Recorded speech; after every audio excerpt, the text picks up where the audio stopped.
ہاں ہمارے ہاں جھگڑا چلتا رہتا ہے، بحث ہوتی ہے غائبانہ نماز جنازہ، حضور نے غائبانہ جنازہ پڑھا ہے لہذا درست ہے۔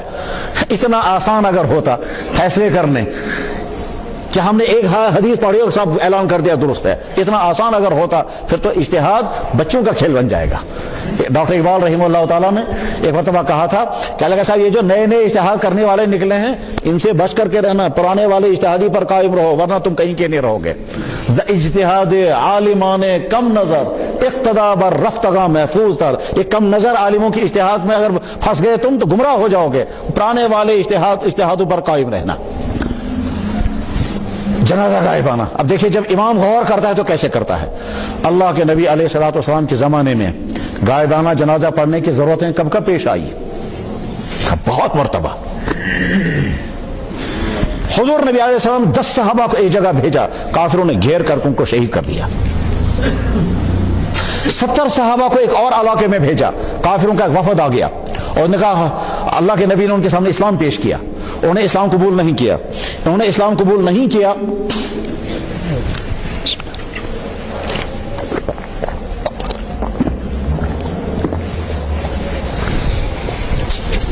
اس شخص نے کہا کہ حضرت آپ اپنے صحابہ میں سے چند منتخب حضرات کو ہمارے ساتھ بھیج دیجئے، وہ اس پورے علاقے میں اسلام کی دعوت دیں گے، جب ہمارا قبیلہ اسلام قبول کرے گا ہم بھی اسلام قبول کریں گے۔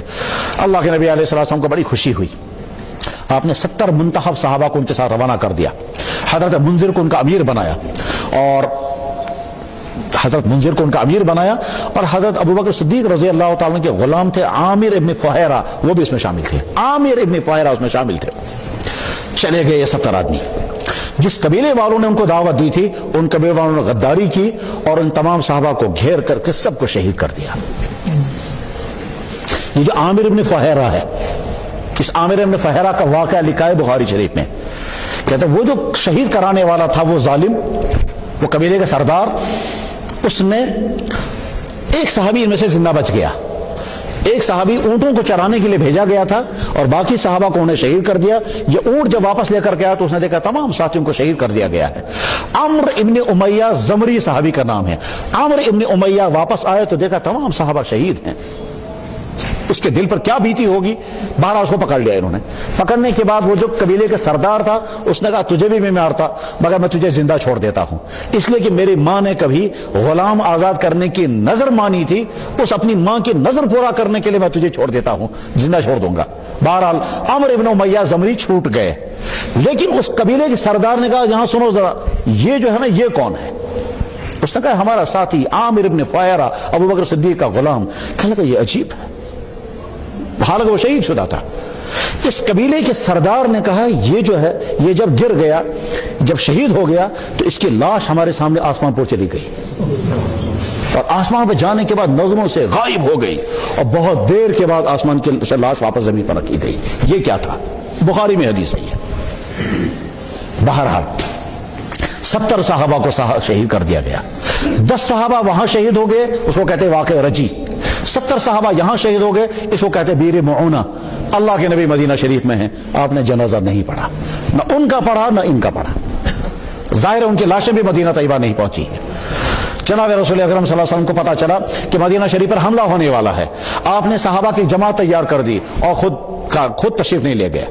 اس کو کہتے ہیں غزوہ موتا۔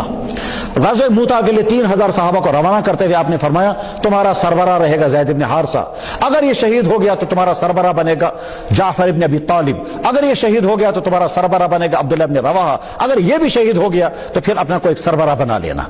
چاچے صحابہ کو رخصت کیا، اللہ کے نبی مدینہ طیبہ کے باہر تک ان کا سیاف کرنے کے لیے چلے گئے صحابہ۔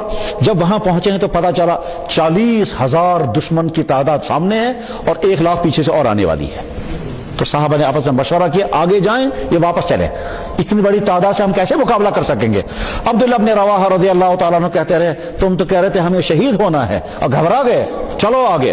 بہرحال 3 دن مشورہ کرنے کے بعد طے کر دیا ہم آگے جائیں گے اور جا کر کے مقابلہ شروع ہوا۔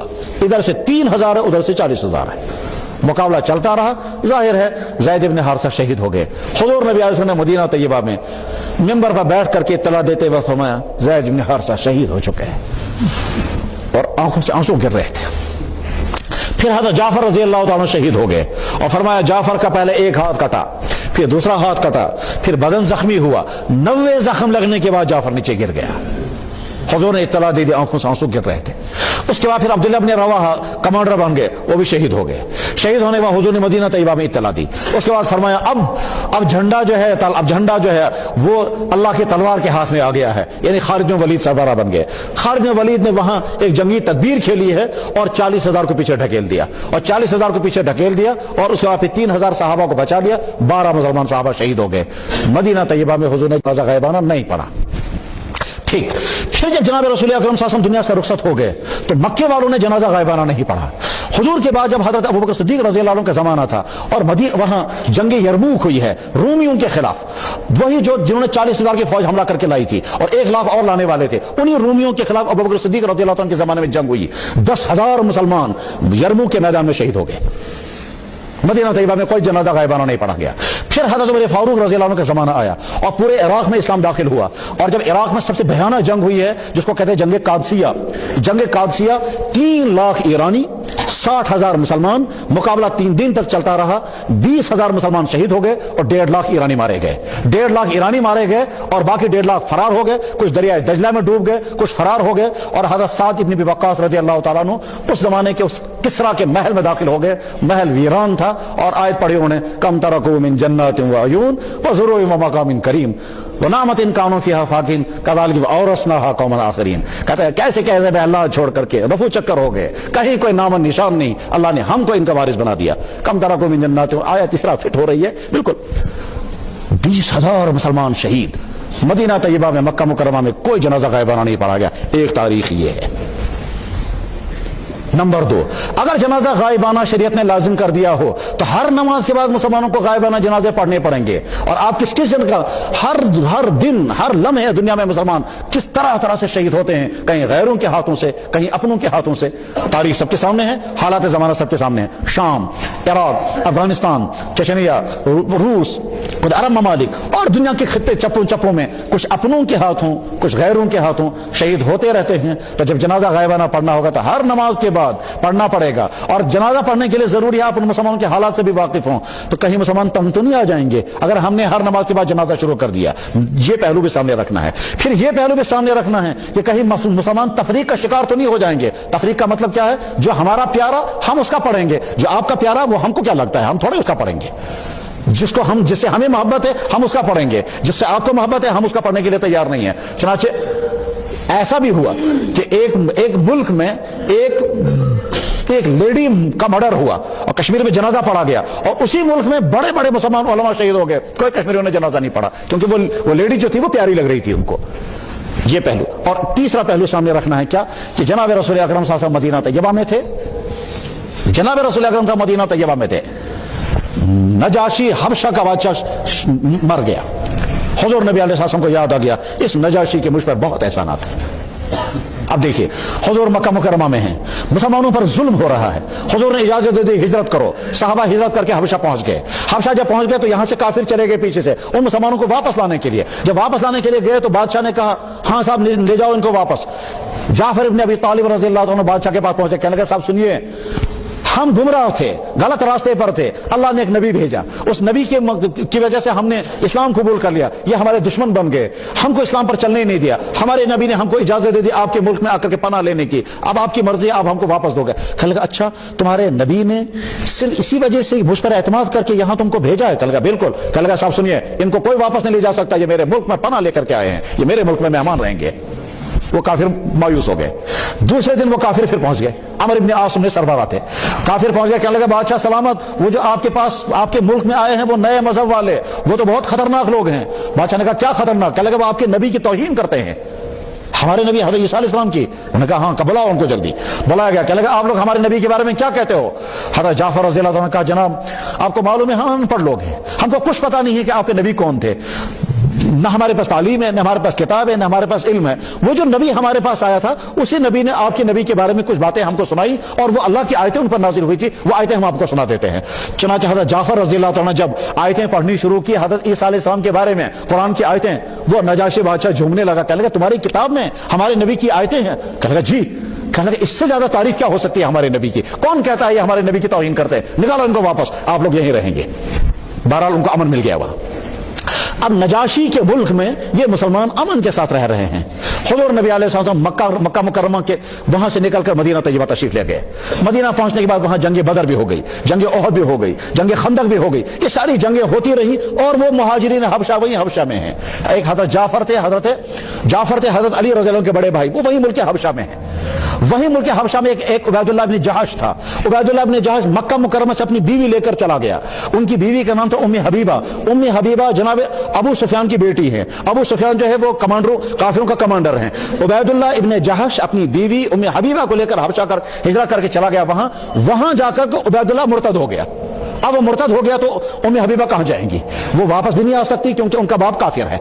वो हबशा में भी नहीं रह सकती क्योंकि वहां उसका शौहर था, वो मुर्तद हो गया है। वो मदीना जा नहीं सकती, मदीना जाएगी तो जाने के वसाइल नहीं है, इस परेशानी में वहां है। ये हालात हैं। अब जनाब रसूल अकरम सल्लल्लाहु अलैहि वसल्लम मदीना तैयबा में हैं। हुजूर ने प्लान बनाया दुनिया के तमाम बादशाहों को इस्लाम कबूल करने की दावत देंगे। चुनांचे हुजूर ने जब दावत के खतूत रवाना किए तो एक खत इस हबशा के बादशाह के पास चला गया। हबशा के बादशाह के पास जब खत पहुंचा उसने वहां से जवाब लिखा, मैंने पहले ही आपको नबी मान लिया था, आपके पर चचाजाद भाई मेरे मुल्क में रह रहे हैं, आपके मुसलमान यहां हैं, मैंने उनको पनाह दी है, मैंने आपको नबी माना और आपकी खिदमत में जब मैं हाजिर हो जाऊंगा तो आपके पांवों को बोसा देने की सआदत हासिल करूंगा। एक खत में लिखा मैं आपके जूते में पानी लेकर पीऊंगा। ये बादशाह खत दिखता है। हुजूर को जब ये खत पहुंचा हुजूर को खुशी हो गई कि नजाशी उसने इस्लाम कबूल किया। हुजूर ने फरमाया कि अभी मदीना आने की जरूरत नहीं है, हम अनकरीब मक्का आने वाले हैं, तुम इथियोपिया से मक्का आ जाना, मैं मदीने से मक्का, वहीं हमारी मुलाकात हो जाएगी। अब नजाशी इस इंतजार में है कि हुजूर मक्का आएंगे और मैं भी मदीना वहां पहुंचूंगा, हमारी मुलाकात हो जाएगी। इतने में नजाशी की तरफ से मामला एक दूसरा शुरू हो गया। हजरत नबी अलैहिस्सलाम को जब मालूम हो गया कि अबू सुफियान की बेटी उम्मे हबीबा हबशा के अंदर अकेले जिंदगी गुजार रही हैं, उसका शौहर मुर्तद हो चुका है, उसको इनाम मिलना चाहिए कुछ। साथ में हुजूर ने सोचा काफिरों का बड़ा कमांडर इस वक्त अबू सुफियान है। हमने बहुत कोशिश की आज तक अबू सुफियान किसी तरह से हमारा काबू में आए, मगर वो काबू में आता। अब एक तदबीर और करेंगे, अगर मेरा निकाह उसकी बेटी के साथ हो जाए तो कम से कम जामतुर ख्याल कह रही थी। आपने ये तदबीर सोची कि अगर उसकी बेटी के साथ मेरा निकाह हो जाएगा तो उसके बाद फिर मैं उनका दामाद बन जाऊंगा, हो सकता है उसकी दुश्मनी कुछ कम हो जाए।